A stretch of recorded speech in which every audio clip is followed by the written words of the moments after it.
Yeah.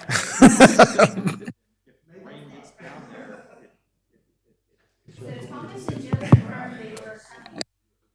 I already reminded you over there. Redirect. You got 1 minute until you go live. I did want a house in Greenville. So do we need to have 6 to have a quorum? I'm confused. We need 5 positive votes to be able to move forward. Because the new rules still haven't been signed, so technically Lance is not a voting member, so you technically only have 9 voting members still. So yeah, you only need 5. Okay. Thank you, Jacob. Isn't Lance a voting member now? Yes, the new rules haven't been signed yet. Okay. The rules are actually going back to the board on Monday to figure out whether it's going to be 9 or 10 members. All right, we're standing live.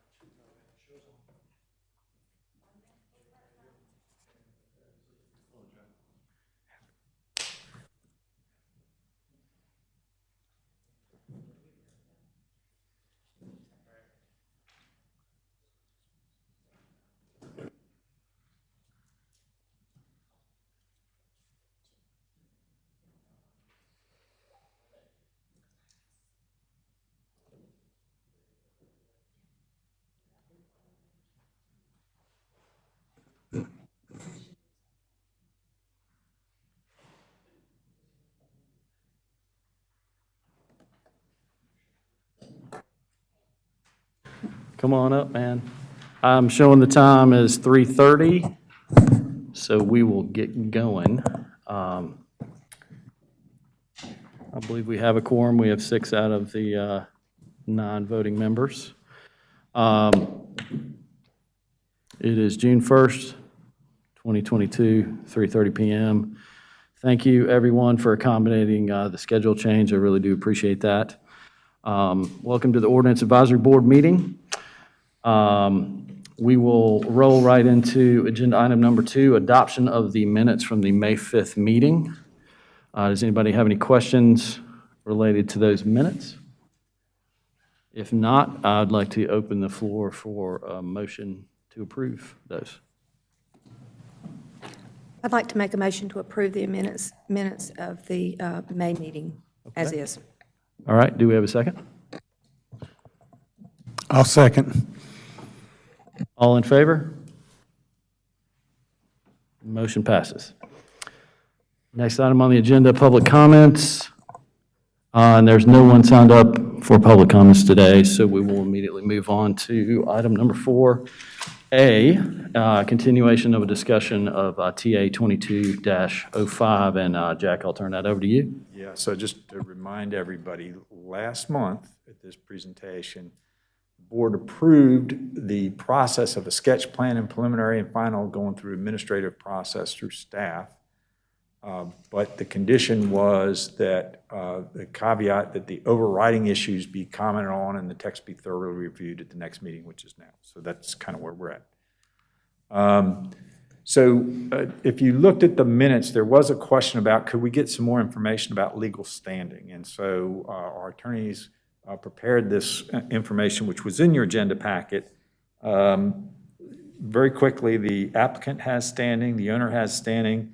Any persons who suffer special damages would have standing, and special damages are kind of factual in the determination that's determined on a case-by-case basis. It's got to be distinct from damages of the public at large and be proven with specificity. The ordinance is HOA would be your homeowners association if at least one member of the HOA has an individual standing and the association was not formed in response to that dispute, so they had to be formed prior to that. And then the attorney may represent any party with standing and act on their behalf with the same legal rights. And so you must have standing to act as a party in a quasi-judicial hearing. Establishing the special damages, the town board will decide that, who does and does not have standing. An individual must offer credible evidence, establish a standing. Vague general allegations of harm is not enough. There's no set test to prove special damages in North Carolina. but different factors are weighed on a case-by-case basis. So it's, kind of up to the board here, the town board in this case. Proximity in and of itself is typically insufficient grant standing, but bears some weight on the issue of special damages. So if you're adjoining that property, that's obviously going to carry some weight. Factors may be considered if special damages include proximity, a decrease in property values, and additional impacts such as traffic, security, litter, et cetera. And the differences between witnesses and parties withstanding. A person withstanding, you can act as a party, a quasi-judicial hearing. You can call witnesses, cross-examine, offer evidence, offer rebuttal, challenge impartiality of the decision maker, appeal staff decision, and appeal quasi-judicial decision to Superior Court. If you're a witness, you may only provide competent, relevant, substantial evidence on the matter, but may not perform any other function allowed by the party withstanding.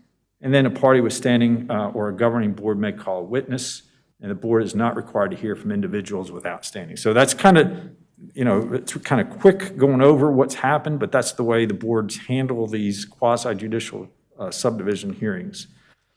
So at the last meeting, this slide was put up as an example of what is this quasi-judicial, what kind of flexibility do you have? And the one that's number 2 under the general guidelines, the ordinance reads today, all proposed subdivisions shall be planned to facilitate most advantageous development of the entire area. So we were asked to give some examples. The one I have used previously was up at Mays Road where this red dot is. And I just simply pointed out that during the neighborhood meeting, the property owners with large lots adjoining the area that's circled in red asked, since they are large lots and they wanted to have more privacy, could the developer slide the development off beyond the minimum 20 foot and get more, and they provided over 60 foot of buffer. But there are other examples, and so this happens to be a subdivision off Rand. And the plan you see on the left was original. And what you see in the upper right-hand corner is a large lot subdivision with the private street going by it. And the residents wanted a bigger buffer, and so the developer then created some open space in the corner over there and created large lots. As you can see, 6, 7, 8, and 9 are larger lots than what was originally proposed. So that was kind of their a way to address that. Another one is off Huss McGinnis. And what you see on the left is the original plan. And if you're up at the very top of the drawing on the left, that is Huss McGinnis Road. And there were some lots that were created on that road, as you see. And then the one that was ultimately approved on the right, there are no lots there. And there were a number of factors involved, but one of the things that happened was if you go up Huss McGinnis and Autumn Crest Road, you're going to find that all the homes are kind of sitting back in the woods. It's kind of almost, you have to look for the houses. And so they were creating these lots, and staff was wanting them to push the homes back, create buffers, and kind of serpentine their driveways, try to mimic what was down Autumn Crest Road and Huss McGinnis Road. And in the end, the NCDOT said you got to share driveways, and just created an issue. So the developer ultimately just did away with those lots. So bottom line is, these are some examples of how we use that standard to try to influence the design. So it's not something that you just deny development on, but you try to impact the development in a way that has minimum impact. So if this change occurs where the subdivision approval is administrative based on objective standards, the developers will still have to come to the town board for a traffic impact modification. So if they wanted to, their TIA says you got to do X, Y, and Z improvements, and they want to do X and Y, then they'll have to go to the town board to modify it. And also, if they want a variance or an appeal from a subdivision ordinance requirement, they'll have to go to the town board for that as well. So with that, Mr. Chairman, I don't have anything more to present. Hopefully that kind of gets you up to date on where we're at. and we are here to answer any questions that the town has, or the planning board, Ordinance Advisory Board has, excuse me. Thank you. Thank you, Jack.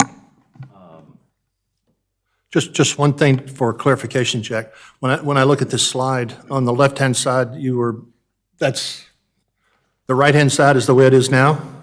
I apologize. So yeah, let me explain this, because it's been a few months since I explained this. Everything that you see in black is the existing language. Everything that you see in red or blue and underline, that's strike through, that's new language. So if you go to the very top left-hand corner, today it says general requirements. Okay. Those are requirements, and so that number 2 conformity is a requirement, and it uses the word, you shall do this. You shall do some development that's advantageous to the entire neighboring area. To make things objective and not subjective, what's been proposed is to have general guidelines. This is what we hope you do, and that's up there on the upper left-hand corner. And then on the right-hand corner, we have requirements. You just got to do these things, okay? So you'll notice that most of the guidelines, or most of the requirements that we have today, we just slid them over to the new 6.200B general requirements. We just slid them over, because they're black and white. You either meet it or you don't. Those things which were not black and white, we put them under a general guideline. And we use the word, you should do this, as opposed to you shall do this. Does that explain to you what happened there? I think so. So, excuse me. So the right-hand side is the final product as it stands right now, if it were to change. Actually, both are. So what you're seeing now is we're going to stay in there, and we're going to have general guidelines. But again, we're asking the developer, can you do this? You know, it'd be nice for you to do this. And then on the right-hand side, it's this, you shall do these things. And these are black and white. All right, got it. Thank you. Additional questions? Okay. Jack, can you go to section 4? Okay. Actually, what we're going to... Yeah, I'll need to, Tracy, I apologize for asking this, but could you go into the folder under the June agenda? So I have to get out of that. And then go to the subdivision ordinance with administrative change, that Word document right there. Yep. Huh. Yeah, and now if you could scroll to, was that section 4 that you're looking for, Matt? Section 4, yes. Yeah, okay. And I apologize, I don't have control at this point in time. Yeah, I think it's a Word document, so you're just going to have to scroll down to section 4. That's section 7. So section 4 is in the upper third.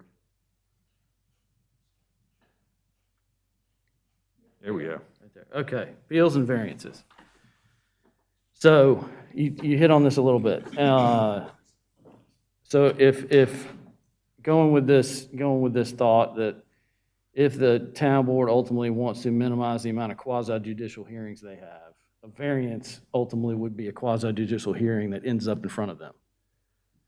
In this case, it's going to go to them. That's correct. It would go to them. If somebody doesn't want to comply with the subdivision. So it's got to go to the planning board, and they don't do the quasi-judicial hearing, and then the town board can't take any of the information from the planning board into consideration in their quasi-judicial hearing. Just same as it is today, correct? Yeah, so if they are trying to minimize the quasi-judicial hearing, would it not make sense to eliminate the planning board looking at it, assign it to the Board of Adjustment, and make it a little simpler and more efficient for everybody involved, instead of having to go twice for one that's a waste of time that can't be used in any way, and then the town board doesn't want to do quasi-judicial, just get rid of the town board reviewing.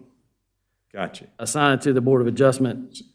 So we as the staff recommend it just kind of go to the planning board, town board, like it would today. But you are, if you want to change, if you want to make a recommendation change, you can do that. You could move it out. You could just say, we don't need the planning board recommendation, just let it go to the town board. That's what we would recommend, because the town board are the elected officials. And so, and there was some of this discussion at the public hearing that the town board, kind of the buck stops here. And so this is kind of where we think it makes sense for us.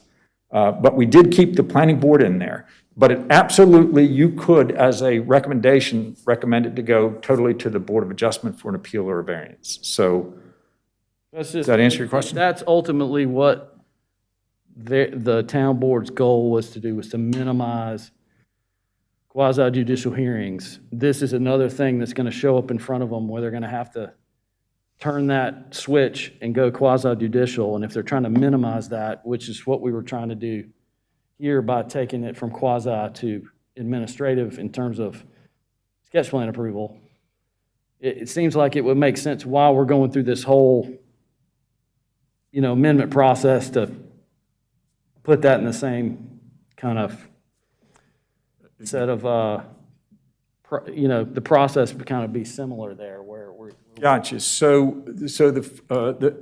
one of the things that we need to be clear about is that as long as that subdivision complies with all the rules, there's no need to appeal or seek a variance. So I think you would find a vast majority of the subdivisions are just going to comply because they don't want to have to go that extra step that you're talking about. Oh, I agree. I'm just saying in the event that someone does need a variance. Right. And so that's a fair comment. But if they want to get a variance, they're still going to go quasi-judicial. It's quasi-judicial to the Board of Adjustments. Yeah. Not quasi-judicial to the town board. So there still would be a quasi-judicial process. I Gotcha. completely understand that. If the goal was to minimize quasi-judicial decisions at the town board, this is another way of doing that. It absolutely could So reduce if that. we can just, it's whatever the board decides, but if we could just note on there, that's something that That is absolutely an option that could be recommended. you want to further minimize this is another thing you could consider. Frank? Maybe it's a pro and a con comment. Jack, how many appeals and variances have ever gone to the planning board? I've never seen one. No, I mean, they don't. The only things that the developers usually ask for some relief on is what's called a block length waiver. Right. So those are when you have, the ordinance describes how big your blocks have to be. But then it goes on to say, but if there is some kind of creek or steep slope or some kind of physical feature that would prevent it, you can ask the town board for a modification, not a variance. If we start changing where everything's administrative, staff is not going to be taking that and making, ad hoc decisions. We can't do it. It's got to be black and white. So you either meet those block length standards or you go to the town board for a variance. And on the same hand, I don't remember any block modification ever being denied. There hasn't been. So less than half subdivisions have those modifications. And for the most part, it's usually 30, 40, 50 feet of difference. There's not much difference. And so, let me finish this part. So if somebody's looking at a 30 or 60-day delay to see if they can modify that, chances are they're just going to change the plan and comply. There have been some examples of some much larger block length waivers, but that's very, very far and few between. So I hope that kind of gives you a little bit of background. And Kathy had a question. Well, I'll finish my question. Oh, I'm sorry. Well, I was going to say, that would be the pro to your comments, that none of this has ever come to the planning board except in a modification form with block lengths. On the other hand, my other comment would be, I tend to think that this should still, if it comes, should come to the planning board because it gives the public another opportunity and gives another set of eyes on this who can discuss the topic versus the town board, which cannot discuss the project. And they may have an impact on the outcome. And that's all I have to say to that. You can comment on that if you want, Jack. Okay, along the lines of variations with the subdivisions, so if you have a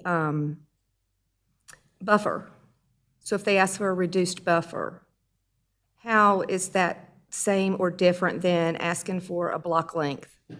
Yeah, it would be the same. So in other words, today, we say you've got to have at least a 20-foot buffer around your subdivision, okay? At least a 20-foot.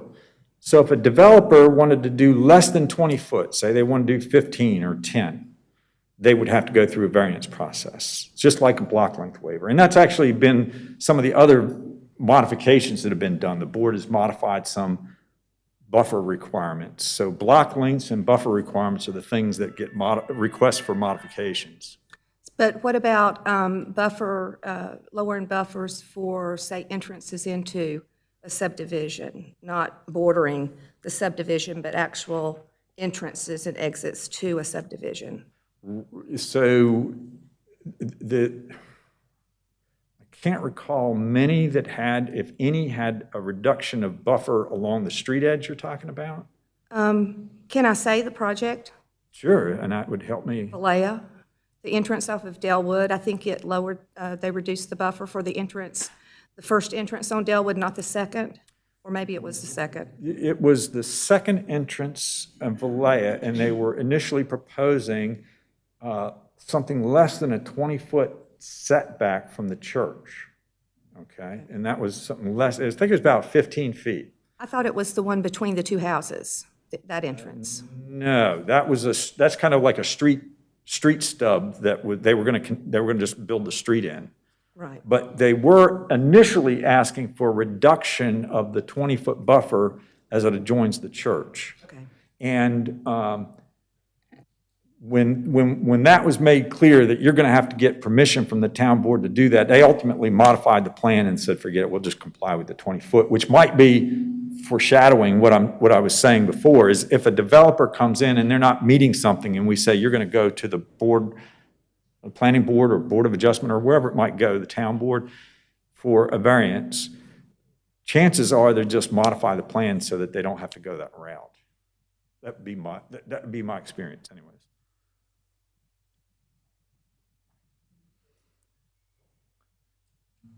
Any additional questions? Okay, go right ahead. And I'm sorry, I don't really know how I'm asking this. So there are some decisions that are made at the staff level for modifications that are not part of the quasi-judicial hearing. I don't think, well, I guess they are administrative because they're made before they're brought to the board, like block length, like right-of-way variance, something. Yeah, so not the block length, but the right-of-way, you are correct. So there's a section of the engineering manual that says, here's your standard street. And it's 54 feet if there's no on-street parking, and it's 64 feet if there's on-street parking on ones. But the ordinance says, the engineering manual says that, however, given your physical circumstances, the town engineer and the town planning director may modify that. So in that particular case, the town adopted a policy that said, Jack, in this case, and Stephen Trott, you guys use your judgment on the width. But when it comes to the block length, that does require the town board action.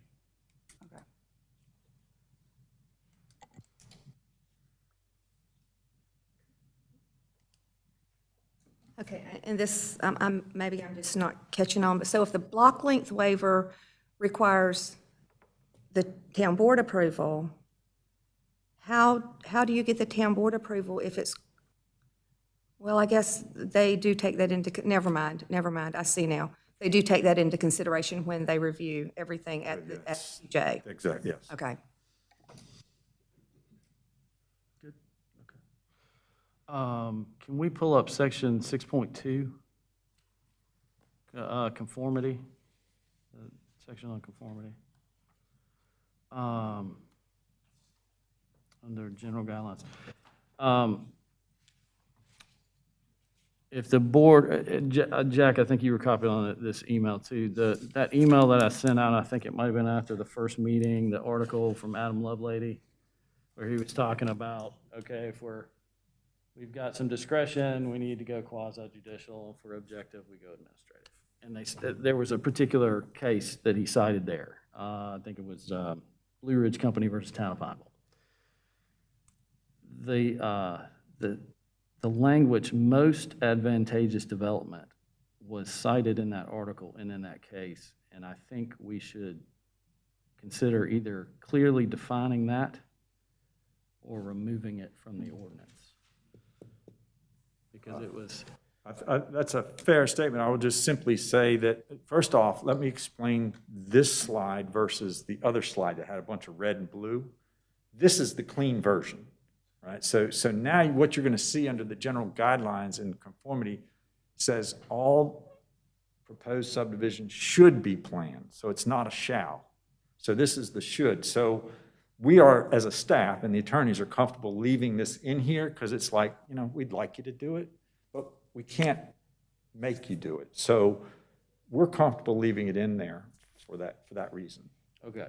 And I was looking at it from the same perspective, but at the same time, we really need to go through this and the zoning ordinance and anything that could be deemed in a similar fashion, as they stated in that case. Yes. We should either clearly define terms like this or phrases like this, or we should try to eliminate them, or we're going to end up like Pineville. If you read through that.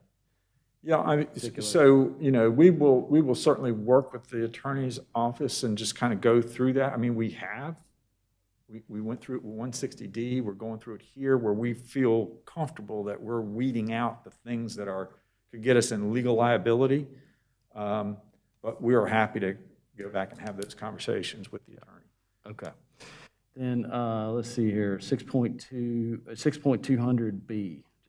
Scroll down just a little bit. So now we're into the requirements section. Yes, so consistency with adopted public plans and policies, if that goes to be a requirement versus a guideline. Yes.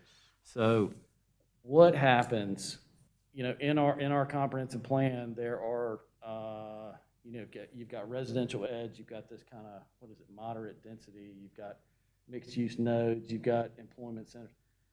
But a lot of that property, what's on the plan and underlying zoning, either there's not a classification for it yet, or there's some inconsistency there. Somebody comes in with a by right plan and says, I just want to develop by right with my existing zoning, but it doesn't comply with the plan because it's either higher or lower density per the comprehensive plan.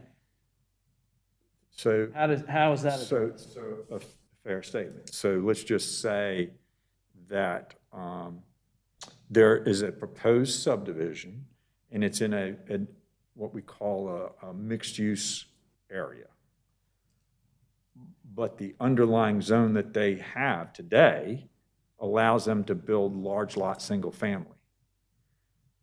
That is allowed, because that's allowed in that mixed-use node.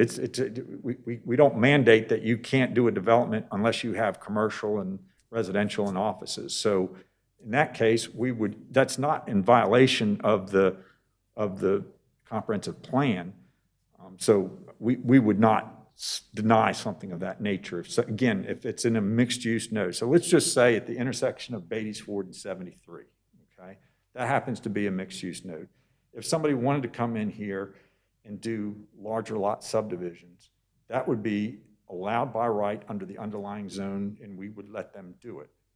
But if they wanted to rezone it to get more density, it would go through the rezoning process, and the town board and the planning board would look at the comp plan and say, well, that's a mixed-use node, so if you want to zone it for more intensity, have at it. Okay, I just wanted to make sure it wasn't going to create any sort of issues where it was impacting someone's rights they have under their existing zoning. And that's understand. So bear in mind, the underlying zoning district is what is going to guide. But the comp plan is if somebody, in most cases, if they want to upzone in something and get more units per acre, that gives them that opportunity to do that in keeping with the vision. Took me 41 minutes to get from that intersection to here. I think we got to figure out the transportation thing before we consider our density. Well, I think that's a fair statement, but I will just. Gideon and Nady's Ford, also, at Gideon Road and yes, it is, the construction down there, factored into that. I'll just say 73 is planned for widening, and there's a lot of construction, so understand It it. wasn't on 73, it was from 73 to here. I understand that's outside of what we discussed. Good? Okay. Yes. Okay. How often does staff look at the public plans and maybe make changes to it, modifications to it within the 20-year period that it exists? Or is that strictly a commissioners decide that's something that needs to happen, so they charge you with that? Yeah, so, I mean, that's a good question, and I am very proud to say that in Huntersville, it is consistent. Every 7 to 9 years, the town board updates the long-range plan for all 65 square miles, 63 square miles. So that every 7 to 9 years, that has been done since, thank you, Brian, since the first plan was adopted in 95. 95, 2003, 2011, and then 2020. So those are that's a regular thing that they do. And then sometimes there's like hot spots and they do small area plans as well. Those generally don't get updated on the basis that you would for the overall plan. Does that answer your question? Right.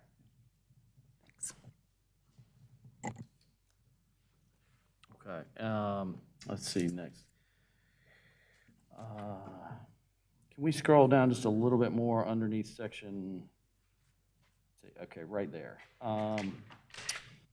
The paragraph that was added related to payment in lieu or fee in lieu for open space and recreation areas. So we've got that marked at 300%.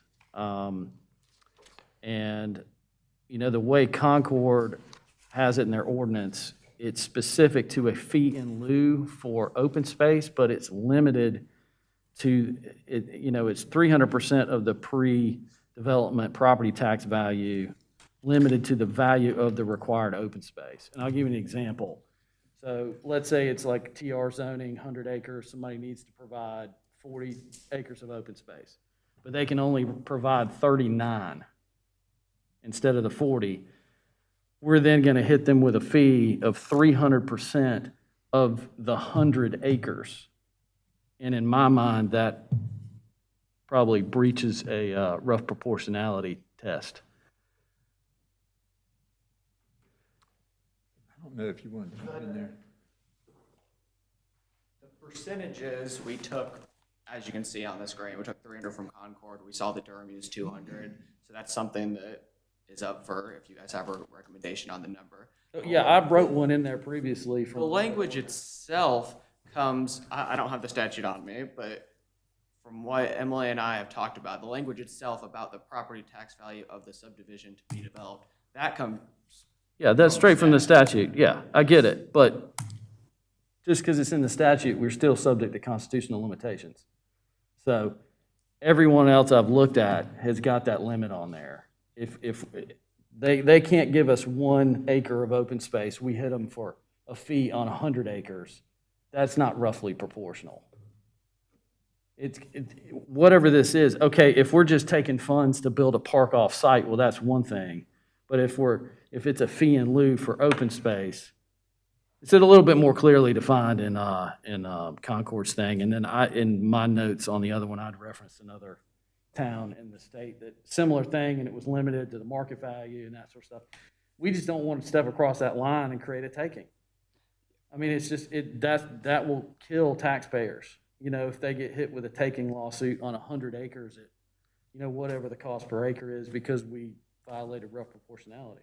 And Emily and I can look farther into that again, and we can get back to you, but I guess the thinking is if that language comes directly from the statute, then we think we would be fine there. If it's. I understand, but you know as well as I do that the statute is still subject to constitutional limitations. I mean, that's like Planning and Development Regulation 101. You know that. Come on. And we can look back at it and come back to you. Okay. Let me try to interject here.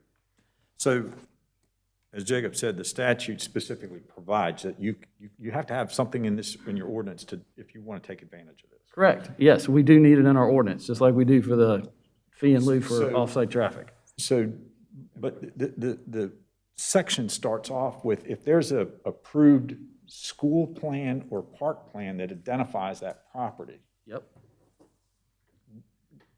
Thankfully, in Mecklenburg County, up to this point, school sites and recreation sites have been, this is where we want to grow, and they buy them. In other words, they're not on plans that someday we want to be here. There are multiple school sites that are reserved and multiple park sites that are reserved that nothing's happening on because the county is proactive in doing that. So Correct. At this point in time, we don't have a situation, not in the 20 years that I've been here, where we have a park plan and we want to park here, but we don't own the land and somebody comes in and wants to subdivide it. So this is in there simply because it gives us, if at some point in time we want to do that, we've got that language in there. So I did want to get that out in the record. I understand that. I just want to make sure we're not shooting our foot off or sticking our neck out too far and creating liability for ourselves in the future. Not only that, I think this could be expanded a little bit more for all those parks that are already acquired but that don't have any dollars to develop them, where we could look at a way using this to pick up dollars like Harrisburg does and maybe build those parks faster or build those greenways faster, but then also have an option if someone can't provide open space, they can do a fee in lieu as long as it's roughly proportional. So there's other ways we could look at this that I think would be very beneficial to the town and the people of Huntersville in terms of getting some of these parks and greenways built a little bit faster using this as an option. But I think the way this is written, though, there's that 300% is somewhat of a problem. Okay, so I do understand the 300% is a concern. With respect to collecting fees for us to do that would be an impact fee. So this language here is written that if, what's that? There's two, this and off-site traffic are allowed to do that. They're specifically authorized in the statute. There are two things under the subdivision statutes that allow you to do that. But if there is identified park or a school that we've identified in a plan, an adopted plan, and as I mentioned, the parks that are identified in plans, that land's already been acquired. It's just a matter of getting the money to do the improvements on those. Yep. So, and money shall be used for acquisition or development of recreation, park, or open space sites. So we could take a fee in lieu, take funds in, focus on development, and work out something with the county, get greenways done faster, get parks done faster. There's some other options here that I think need to be explored. I mean, that's a fair statement. So two things, rough proportionality, and can we enhance this language to accelerate community assets that we know are either sitting there, that the county's already acquired, or they're planned in the future, and we can get that moving along faster before cost goes up. I mean, Brian, we had a conversation about how much costs have increased to build a mile of greenways at one point. The faster we do it, the probably cheaper it's going to be for us long term. So, yeah. So you know, that would be, I will just say that's more of an aside issue, a longer range issue than in this, but the percentage, if I were to classify the conversation we're having, that percentage is on the table for discussion. Yes, I'm okay with the 300%. It's just, it's how much of the, it's, if someone can't give us 1 acre of open space and we hit them for tax value of 100 acres, times 3. That wouldn't be, as you said, that would not Yeah. fit the rough proportionality. Yeah. So that's, I think that's what we're getting at there. Well, I will- We'll talk about the other thing later. Yeah, so I'll just say that the attorneys will pull us back if we ever go that route. We would not put our town in that kind of jeopardy, but it could be, as we're well aware of, if we start doing things beyond which the statute allows us, then we open up the town to a tremendous liability, and that's just something that's not acceptable. Yep, okay. So, trying to think if there's any other things that jumped out at me, other than the stuff I've already brought up in previous meetings. I think that's all I had on my notes. Anyone else have any thoughts, comments, concerns? On this. Yes, on the current draft of changes to the subdivision ordinance to convert our ordinance from somewhat discretionary standards to completely objective related to by right rules. Yeah, I do. Is that, if that's the direction the town board wants to go, I don't see any problem with what has been done. But the question is, I don't know which way the town board is going to go. Is the town board going to decide to keep it like it is? Is the town board going to decide to make it admin? Is the town board going to decide to send it over to the Board of Adjustments? Because that's easy if you go. If it stays like it is, then pretty much the zoning ordinance stays like it is. If it goes admin, these may be the changes, but what happens if it goes to the Board of Adjustments? Which is, I believe, possible. That's a whole new rewrite, correct? Well, not necessarily a whole rewrite, but absolutely, we'll be changing the administrative to, maybe keeping the same language, but instead of going to the planning board, we'll go to the town board, we'll go to the Board of Adjustment. I will say this, though. I know these conversations have been happening, possibly going to we reached out to the planning listserv of those communities, which there's a small percentage, say 28% of the communities do quasi-judicial. The rest of them, the 78% do, 72% do administrative approvals. Of that percent that does the quasi-judicial, we have identified none that the Board of Adjustments approves it. In all cases, it's the elected officials or the planning board that does the quasi-judicial. Well, in which case we may be pathfinders here with the Board of Adjustments versus the planning board. So, I mean, that could still happen. And so I don't have a problem with what is here, but yeah, so until the board makes a decision. So as it's was advertised and as we're presenting it, it's going from quasi-judicial to administrative staff approval. But the public hearing was continued at the last town board meeting, so it'll be this upcoming Monday night. And you are correct. It could say, you know what, this needs to go to the Board of Adjustments, or this needs to go to planning board, or it needs to just come to us, or we just need to forget this. I don't know.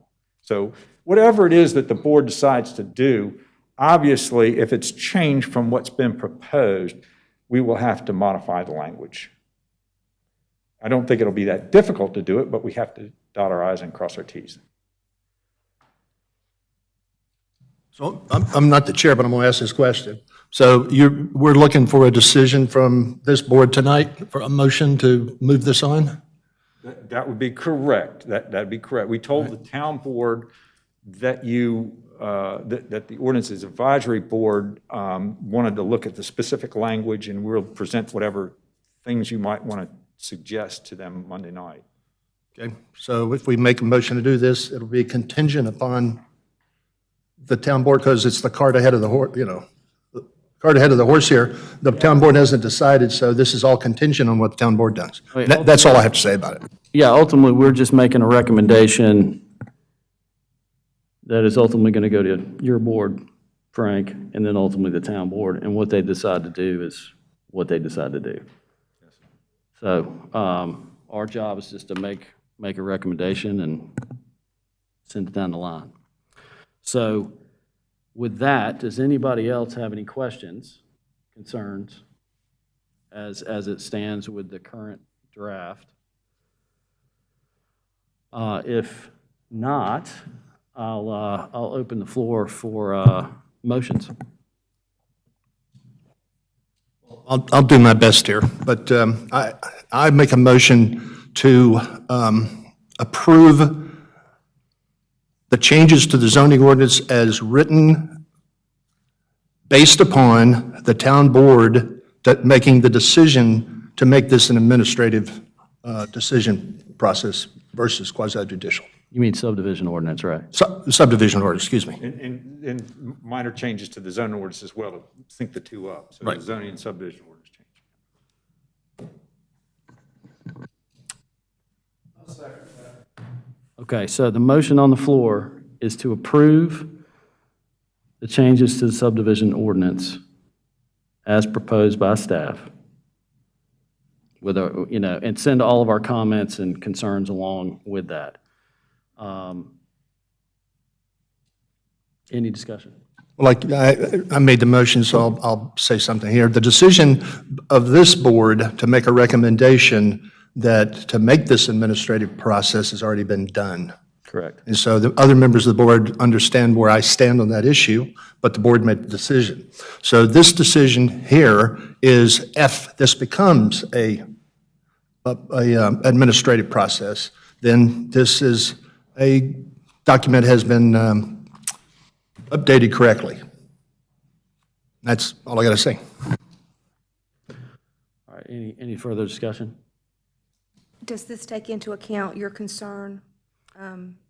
I am assuming that all of our comments, concerns, questions will be passed along to the planning board. Right, so what we did was for the public hearing, we just forwarded the minutes from the last meeting, which were fairly, substantial minutes. So the town board has that. I'm not sure that the minutes will be prepared for Monday night of what we're hearing today. So we haven't heard of any changes to this at this meeting. But there were concerns about, Mr. Chairman, making sure that we don't create a liability for the town, that we do rough proportional in terms of impacts, that we go back through this codes to see if there's ways to have folks help fund parks and greenways. Those are some of the concerns that we've gleaned, and I don't know, Tracy, you might have gleaned some others. And I can write some of this up and forward it along. pardon? I can write some of this up and forward it along, so it's clear. Yeah. And you've got one. Okay, go right ahead.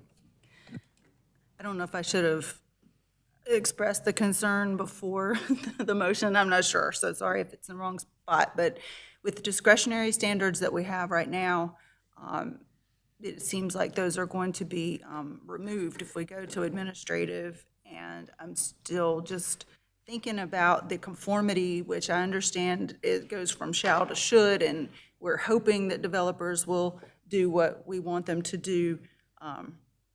And then sometimes those developers are the same people who write the community plans, and that is still something that I'm kind of struggling with a little bit. I just want to make sure that somehow this board, town board, all the boards that are responsible can ensure accountability across the board, no matter whether it's a bigger developer, a tiny developer, and also to the neighborhoods that already exist, so that accountability is, fair and across the board for everyone. Those are my concerns. Equal application is what you're getting at. Okay, thank you. Yes. Okay, any further discussion? All right, all in favor? And that was, you were not, were you in favor? No, okay, one. Ms. Hallman was not in favor, everybody else is in favor. Okay, motion passes. Thank you. All right, and then I'll do a write-up of my comments to send along. Great. Thank you very much, everyone. I know it's quite a lot to digest, so thank you. I believe the next thing on the agenda was Discussion related to stormwater runoff from new development impacting adjoining property. And Mr. Richards, you're handling it. Here to, excuse me. Yeah, I'm basically here to answer any questions that you may have, since we had a nice discussion this morning. Ms. Kathleen? Sure. A lot of this stems back from a development off of 2nd Street near Huntersville Concord Road. Going to have the convergence of 3 separate projects all occurring at the same time, all of which individually did not meet any thresholds to requirements for stormwater and those types of things. There was some challenges with the developer of a portion of this with their erosion control fencing. They just happened to remove it. And that afternoon, a nice storm came out as they were trying to close out the project. So it was very poor timing on their end. They should have said, hey, let's look at the weather. They did not do that. But luckily, our great staff was able to work with them and get that back in shape. And today, it's in really good shape, and they're finaling that thing out right now. No? That's different than what I was told, so. One of the issues has been resolved, the other has not, and it was a year-long issue. It didn't happen at the end of the process. It was a year-long process that they've dealt with this. Which one's this one? The Robinettes on 2nd and Huntersville Concord still are flooding. They still have not received the gravel for their driveway that was promised.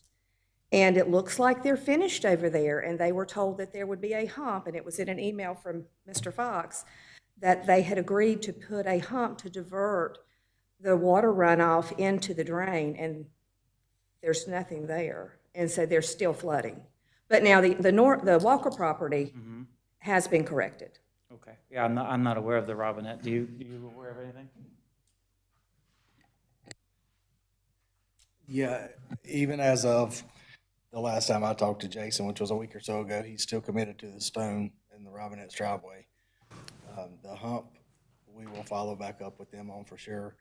And also, part of the issue at the Robinette's that we've been dealing with for before I even came to work at Huntersville is the lack of crown in Mullen Street. It actually it's almost dead flat. So the town is going to hire a contractor, and they've told us probably within a week or two, we're going to come and resurface Mullen Street and put the crown back in it, so that when the water runs down that alley, it will even help even more to get that water onto Mullen Street. I mean, not Mullen, I'm sorry. I just read an email about I was going to say, Mullen. wait now. Yeah, 2nd Street. I just was reading an email about paving Mullen Street, so sorry. But yes, yeah, we'll do some milling and put a crown back in 2nd Street, so when water comes out of that alley, whatever doesn't get hit by the hump, to put it in that box, it won't just jump 2nd Street like it currently is. So the town is undertaking that since it's our street. Right.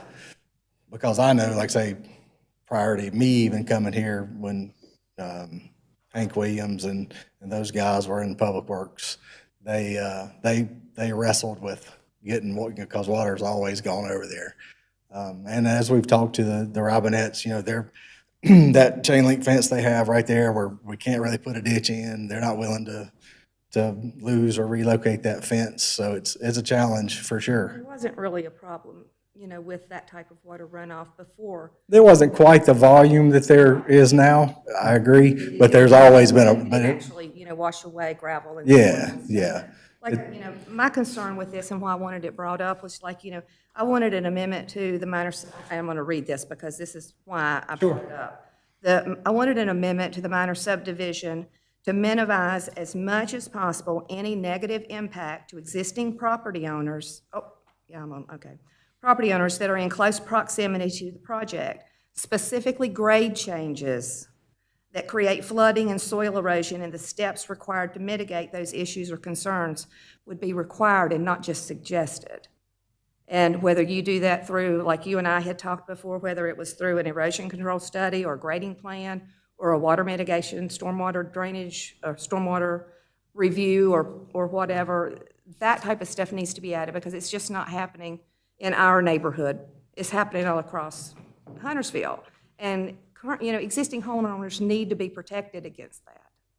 That's right, and we want that more, Brian and I have talked, we want that more than anybody, because, we see all over town, homes being built, below grade or at a terrible elevation, and 4 months after the builder is long gone, we are the people they call. Right. When for lack of better words, they bought a problem, the builder built a problem, they bought it, and now all of a sudden it's the town's problem when it shouldn't be. That shouldn't be the case. So we want that just as much as the homeowners do. And then when they're out there and they see the people, the builders out there on site and try and talk to them, and they walk away and won't even look at the people. Right. And then the only recourse they have is to call town hall. Right.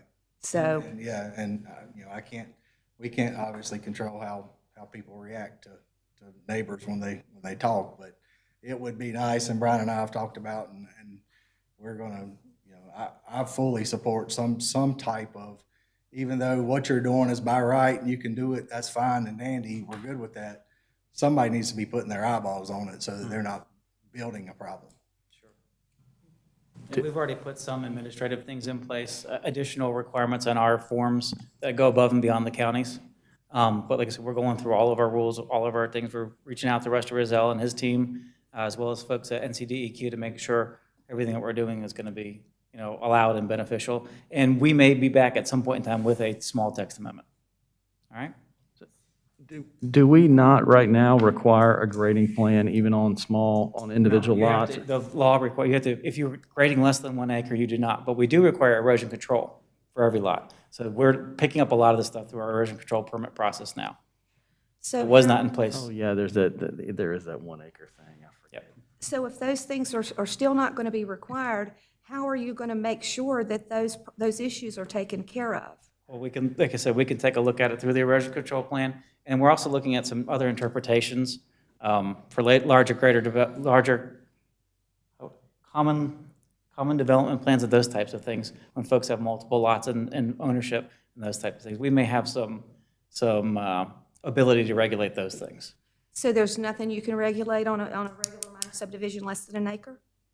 No, that's what I'm saying. We're working with the staff to see if there are things that we could put in place administratively now that would not require a text amendment. If we Okay, can't, so you can make those requirements without creating a text amendment? we're talking to the folks to make sure we're making the correct interpretations. Okay. All right?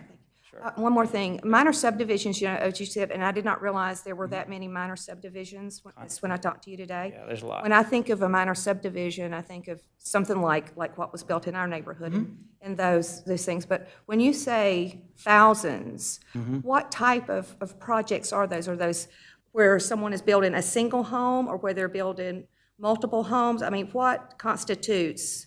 Traditionally, in the past, I've had a farm and I want to cut off a lot for my granddaughter. That happened constantly.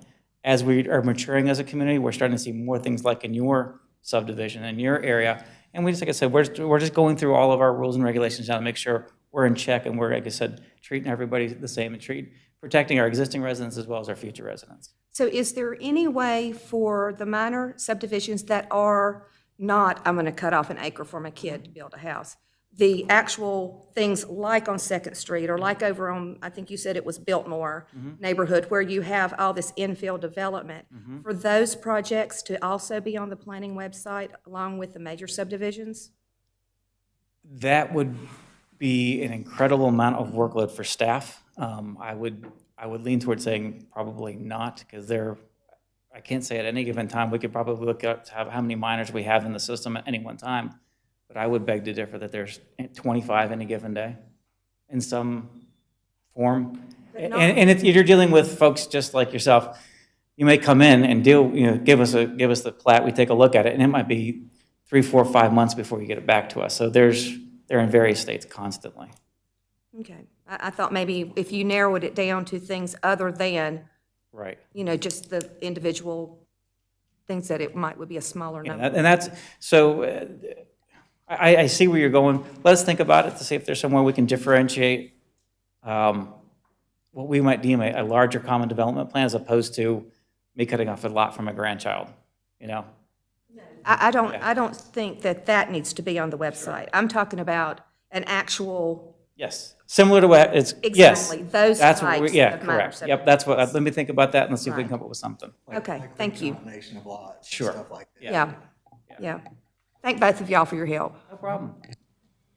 So staff is aware of Oh, yes. concern and is digging in and looking for some sort of solution and Correct. finding a statutory tool to allow something there Correct. that applies to minor subdivisions and just single lots and that sort of thing to help with runoff and stormwater and whatnot, even if it's somewhat exempt from. Yeah, grading's one issue. There's a lot of other things we can look at, like I said, for stormwater and erosion control. So we're going to try to use those tools. Gotcha. Okay. Frank? Yeah, I have a procedural question because I have another question. Do I need to request that item 4A be reopened so that I can ask a question about the timeline for 2205? Or can I just ask that question? I think you just asked a question. All right, then I'm interested because we're at the end of the beginning of this whole process because the public hearing has been, we've had 2 meetings on it, the town boards, and it hadn't even made it to the planning board yet.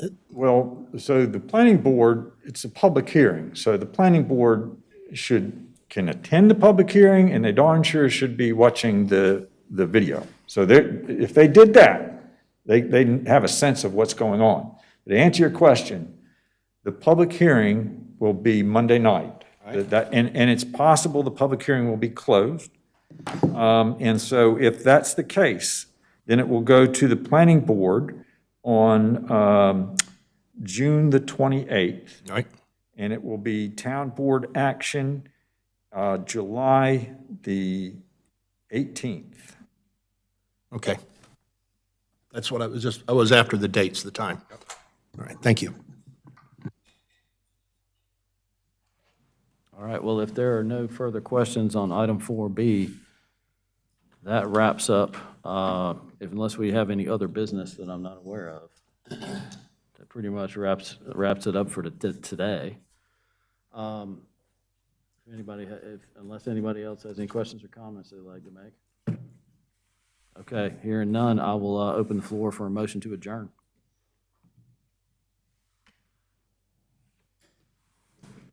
I'll make a motion that we adjourn. Okay, do we have a second? Second. All in favor? Aye. All right, thank you again for everybody.